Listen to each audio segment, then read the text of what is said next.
राजीव, देखो नवीन, मैं एक बार फिर कह रहा हूँ कि वह लड़की कल रात मेरे साथ ही थी। हम दोनों ने इकट्ठे खाना भी खाया था। नवीन, बस करो बस करो, बहुत हो गया। ज़्यादा लंबी लंबी मत हाँका करो। दिन में सपने देखना छोड़ दो। वह कोई हवा तो नहीं थी जो उड़ गई। राजीव, हवा भी हो सकती है नवीन, मगर वह हवा कौन थी?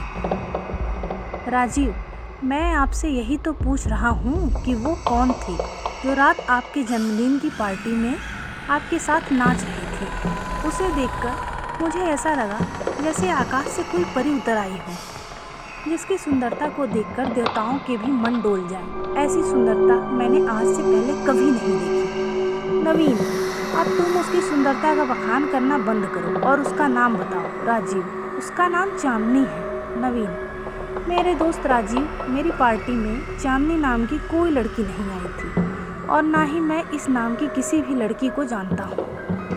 राजीव, हाँ मैं समझ गया, आप उस सुंदर लड़की के बारे में मुझे बताना नहीं चाहते।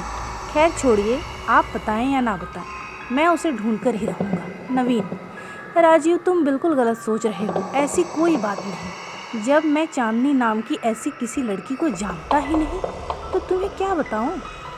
ना जाने तुमने कौन सी लड़की देख ली जिसके लिए तुम पागल हुए जा रहे हो। राजीव, हाँ मैं पागल हो गया हूँ। जब से उस लड़की को देखा हूँ मुझे एक पल के लिए भी चैन नहीं। जहाँ देखता हूँ वही नजर आती है। अब आप ही बताइए मैं क्या करूँ। मुझे बस एक बार उससे मिलना है। नवीन, मुझे तो लग रहा है ये तुम्हारा कोई वहम है। तुमने कहा था कि वो लड़की पार्टी में मेरे साथ डांस कर रही थी। अगर लड़की मेरे साथ डांस करती तो क्या मुझे दिखाई नहीं देता? राजीव, वहम और मेरा? नहीं, ये नहीं हो सकता। जब मैं उस लड़की को ढूंढकर आपके पास सामने लाकर खड़ा कर दूंगा तब आप मानेंगे। नवीन, अरे यार राजीव, तुमने क्या लड़की लड़की की रट रखा रखी है। अगर कोई लड़की थी भी तो वह रात में आई और रात ही की तरह गायब हो गई। अब उसके पीछे मत भागो, भूल जाओ उसे। ना जाने कौन थी, कहाँ से आई थी जो एक रात में ही तुम्हें पागल कर गई। राजीव, मैं उसे चाहकर भी नहीं भूल सकता। मैं उसे हर जगह तलाश करूँगा, कहीं तो मिलेगी।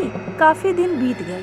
नवीन और राजीव की मुलाकात अब बहुत दिनों से नहीं हुई थी, क्योंकि न जाने कितने ही महीनों से राजीव चांदनी की तलाश में पागलों की तरह वहाँ से वहाँ भटक रहा था। लेकिन चांदनी का अभी तक कोई अता पता नहीं था, और पता चलता भी कैसे। राजीव के पास ना कोई उसका एड्रेस था, ना ही वह चांदनी के किसी दोस्त से मिला था। एक रात की बात है, राजीव पैदल अपने घर जा रहा था। मन में चांदनी के बारे में ही सोच रहा था, उसकी उस खूबसूरती के बारे में जिसको एक बार देखने पर ही राजीव पागल हो गया था। अभी वह चांदनी के ख्यालों में खोया हुआ ही था। उसे कोई आवाज़ सुनाई देने लगी। वह और ध्यान लगाकर उस आवाज़ को सुनने लगा। जिस ओर से वह आवाज़ आ रही थी उस ओर कब्रिस्तान था। कुत्ते उस आवाज़ को सुनकर बेतहाशा भौंके जा रहे थे। राजीव कभी कुत्तों की ओर देखता तो कभी कब्रिस्तान की ओर, जहाँ से वो डरावनी आवाज़ें आ रही थी। राजीव उन आवाज़ों को और नज़दीक से सुनने के इरादे से कुछ डरा हुआ सहमा सा धीरे धीरे कब्रिस्तान की तरफ बढ़ने लगा। वह करीब 20 मीटर की दूरी पर पहुंचा था कि उसे कब्रिस्तान में कुछ ऐसा दृश्य देखा जिससे कि उसके दिल की धड़कन तेज हो गई और वह पसीने पसीने हो गया। उसने देखा कि कब्रिस्तान में कब्र के अंदर से कोई बाहर निकल रहा है। जैसे ही उसने वह दृश्य देखा वहाँ से भागा। करीब 150-200 मीटर की दूरी पर बस स्टॉप था। वहाँ आकर उसने सांस ली। राजीव खुद से ही बातें करने लगा। बाप रे, यह क्या था जो अभी मैंने देखा? ऐसा कभी हो सकता है क्या? कोई मुर्दा कब्र से बाहर कैसे आ सकता है? कितना भयानक दृश्य था वह। और अगर वह मुर्दा मुझे देख लेता तो यह कहते हुए राजीव की सांसें जैसे 5-10 सेकंड के लिए थम सी गई। बस स्टॉप में वो अंदर आकर बैठ गया। ना जाने कब में उसकी आंख लग गई। आंख खुली तो उसने देखा कि उसके सामने चांदनी बैठी है और उसकी आंखें बंद हैं। वह धीरे से उसके पास गया और उसके कान के पास फुसफुसाया, मैं न जाने तुम्हें कब से ढूंढ रहा था। आज मेरी तलाश खत्म हो गई। चांदनी ने यह सुनकर अपनी आंखें खोली और कहा, कौन हो तुम और मुझे क्यों ढूंढ रहे थे? क्या मैं तुम्हें जानती हूँ राजीव? नहीं, तुम मुझे नहीं जानती, लेकिन मैं तुम्हें अच्छे से जानता हूँ। या यूँ कह लो, जिस दिन से मैंने तुम्हें देखा है उस दिन से मैं तुमसे मिलने के लिए बेचैन हूँ। तुम्हारी खूबसूरती को निहारने के लिए मरा जा रहा था। चांदनी, ओह अच्छा, तो यह बात है राजीव। हाँ, यही बात है चांदनी।